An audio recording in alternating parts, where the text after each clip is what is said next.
jelas demonstratif.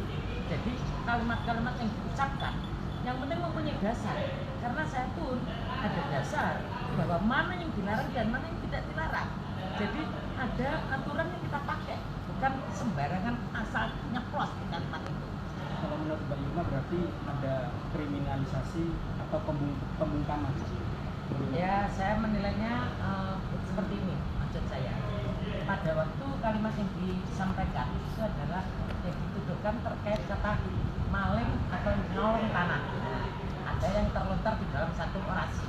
Nah, ini kalau kita melihat memang hampir semua aktivis di Indonesia, bahkan tokoh-tokoh anti korupsi, dan juga tambahnya kemarin kita melihat Pak Prabowo Subianto, presiden terpilih, juga menyatakan bahwa orang yang merugikan keuangan negara adalah pencuri. Ini Pak Prabowo jelas. Jadi apa yang saya sampaikan sama sekali tidak ada kebencian atau akan merusak nama seseorang di sini, tetapi bahwa itu adalah dalam bentuk kritik supaya apa, keuangan negara tadi itu seperti yang diperintahkan oleh tokoh-tokoh korupsi semua, bahwa kita itu diminta ikut aktif pada saat kita ikut aktif. Tetapi ternyata di dalam pengadilan yang pertama saya merasa bahwa mereka kesulitan untuk mencari buktinya, sehingga ini adalah laporan baru, ini laporan berbeda. Jadinya saya melihat itu kriminalisasi mungkin lebih kepada dari PT TMKI yang mungkin merasa mempunyai kekuatan, sehingga bentuk aksi-aksi dari masyarakat anti korupsi itu ya sengaja, bagi saya itu sengaja supaya apa? Supaya dibungkam. Artinya supaya dibungkam supaya apalagi takut. Jadi untuk menimbulkan rasa takut supaya tidak ada berteriak. Sehingga kali ini saya katakan bahwa saya tetap akan melawan orang-orang yang dianggap telah merugikan keuangan negara.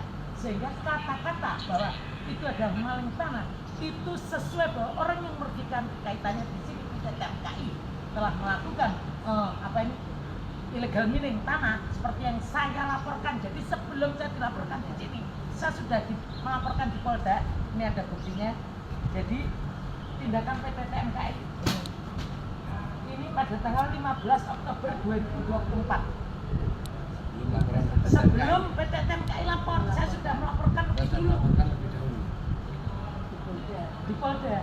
Jadi pada waktu juga di orasi itu sampai masuk di dalam, ternyata PT TMKI tidak hadir atau tidak mengklarifikasi, sehingga itu makin menguatkan dugaan bahwa apa yang kita tuduhkan yaitu perbuatan melawan hukum yang dilakukan TMKI yang merugikan keuangan negara itu kami mempunyai dasar-dasar, sehingga dasar-dasar bahwa PT TMKI itu izinnya kapan berakhir itu kita punya bukti surat.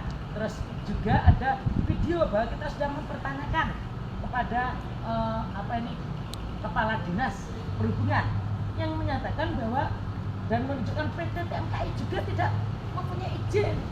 Nah, andalalinya tidak berarti dia juga merugikan keuangan negara, sehingga saya merasa pantas bahwa PT TMKI saat itu saya ucapkan sebagai maling tanah karena apa? Merugikan Nganjuk otomatis, merugikan Nganjuk, keuangan Nganjuk masyarakat itu. Sempat nggak ada intimidasi? Kayaknya sih kalau intimidasi enggak lah. Saya juga mikir siapa ya yang berani mengintimidasi saya yang juga aktivis yang juga punya masa. Artinya bukan saya menyembuhkan diri, tapi sama-sama. Artinya saya juga tidak merasa ada intimidasi. Cuman dengan laporan yang artinya kayak dicari-cari bahwa pengaduan yang pertama terus ini ada laporan baru, itu saya bentuk sebagai, saya lihat sebagai bentuk intinya ingin menakutkan aktivis masyarakat